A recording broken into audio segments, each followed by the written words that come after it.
Deixa eu te perguntar uma coisa. Você gostaria de viver de YouTube? Fazer seu próprio horário, trabalhar de onde você quiser e principalmente gerar muita receita? Pois é, hoje é a sua chance. Mas é um livro que acho que abre essa conversa. Tá. Cara, eu imagino que você tenha visto lá o trecho do que aconteceu e tudo mais. O que você tem para falar sobre aquilo?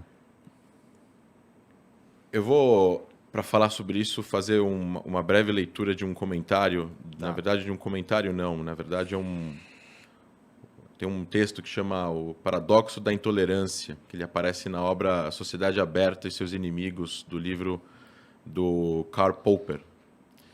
Ele fala sobre a crítica extensamente às ideias filosóficas que deram origem na opinião do autor aos movimentos totalitários do século XX. Todo o livro é uma defesa da sociedade aberta e pluralista, da racionalidade e do falibilismo. Ele fala, eu não vou ler o texto inteiro, ele fala assim: devemos, pois, reservar o direito, em nome da tolerância, de não tolerar os intolerantes. Devemos afirmar que qualquer movimento que prega a intolerância está fora da lei e considerar criminoso o incitamento à intolerância e perseguição, da mesma forma que é criminoso o incitamento ao homicídio, ao rapto e ao reavivar da escravatura. Em resumo, a tolerância ilimitada levará ao desaparecimento da tolerância. O que eu quero dizer com isso? A República de Weimar, que foi o governo alemão antes da subida de Hitler no poder, ele acreditava nessa inclusão de várias ideias e, com isso, o Partido Nazista concorreu democraticamente às eleições na Alemanha e venceu.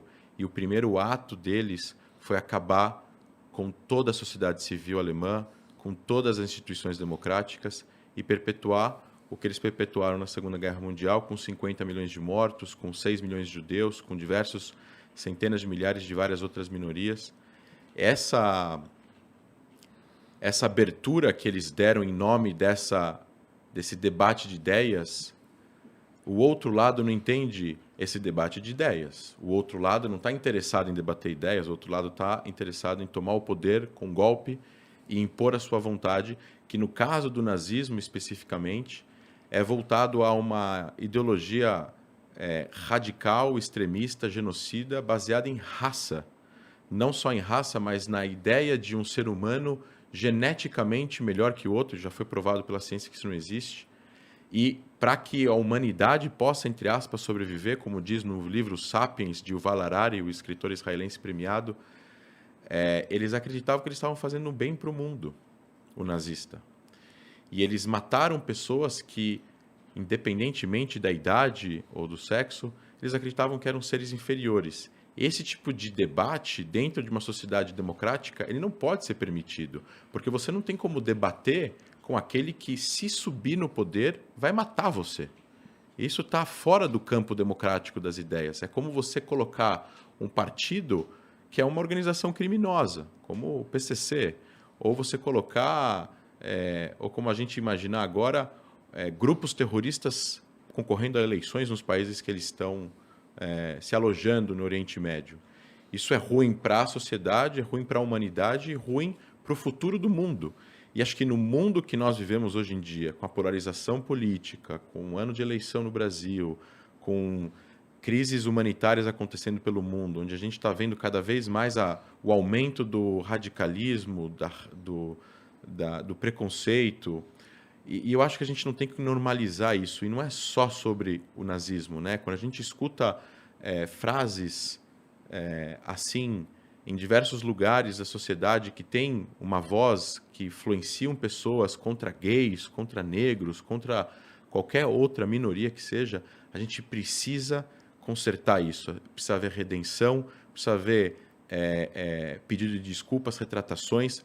As devidas instâncias jurídicas têm que fazer o trabalho deles, não é o meu caso aqui como historiador, e a gente precisa ensinar as pessoas, os mais jovens, as crianças, isso não é legítimo, não se pode normalizar a esse tipo de conduta, porque a conduta de vamos trazer para o debate político no Brasil, por exemplo, como foi mencionado, um partido nazista, isso não faz parte do debate democrático. Existem partidos de extrema esquerda no Brasil, existem partidos que eventualmente são extremamente criticados pelas suas posições, mas acredito eu que se um partido, seja ele qual for, colocar nos seus protocolos, nos seus estatutos, que eles prezam pela destruição de uma minoria, pela morte de uma minoria, pelo genocídio de uma minoria, eles não vão ter autorização do Tribunal Superior Eleitoral para concorrer a eleições.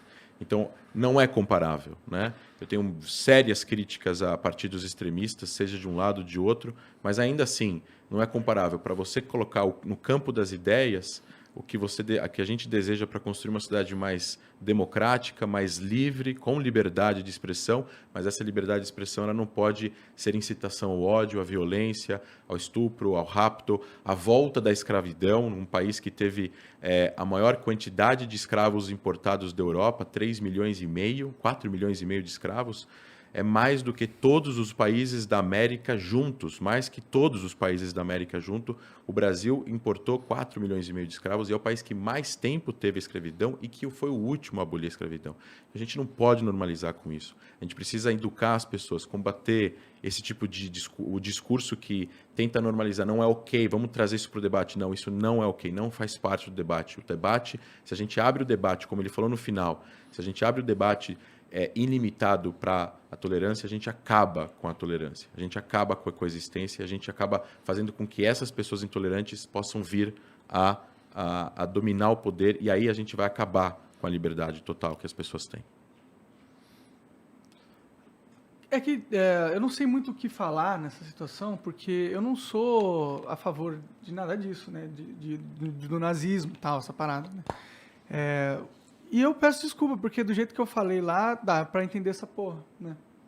Então eu não sei muito o que falar. Eu sempre tratei todo mundo muito bem, eu nunca fui de nenhum grupo que tenha qualquer associação a esse tipo de coisa, então... Bom, isso, eu né? acho que o ponto aqui passa mais pelo lance da conscientizar que qualquer tipo de não é... Qual palavra eu vou usar? Qualquer tipo de, talvez, menção ao nazismo, ela traz coisas muito carregadas. Essa palavra é uma palavra que tem um significado muito pesado para a humanidade. Exato. Né? Então, realmente, trazer esse tipo de pensamento pro debate político... Como se fosse algo legítimo. Como se fosse algo legítimo, algo que é uma mera oposição de ideias, não faz sentido. Exato. Porque o nazismo, o não cerne do nazismo é a violência. Ele não se opõe a outras ideias, ele extermina as outras ideias. E outras, não só ideias, ele extermina as pessoas. Pessoas. Exato. As ideias, as pessoas, independentemente do que as pessoas pensam também. Né? Ele vai exterminar judeus, ele vai exterminar ciganos, ele vai exterminar negros, ele vai exterminar gays, ele vai exterminar qualquer pessoa, independentemente da posição política que a pessoa tenha. Ela é uma questão de... É um conceito existencial, não é um conceito de ideias apenas. E o nazismo, como regime totalitário, baseado na raça, recentemente teve aí a Whoopi Goldberg nos Estados Unidos falando que não foi baseado em raça, mesma coisa, cometeu um erro gravíssimo. Foi cancelado o programa dela. Porque esse tipo de discurso influencia milhões. E é uma coisa, né, que a gente está vivendo no século XXI, com a internet, com a expansão da comunicação de jovens para jovens e comunicação não formal também. E o trabalho ele é pedagógico. Então, assim, a gente tem que assumir a responsabilidade que nós temos, eu como influenciador, vocês como influenciadores, devido às proporções de que o que a gente está falando, as pessoas estão escutando. E se as pessoas começam a escutar isso demais, a gente está vendo no Brasil o crescimento de 270% de atos neonazistas nos últimos 3 anos no Brasil.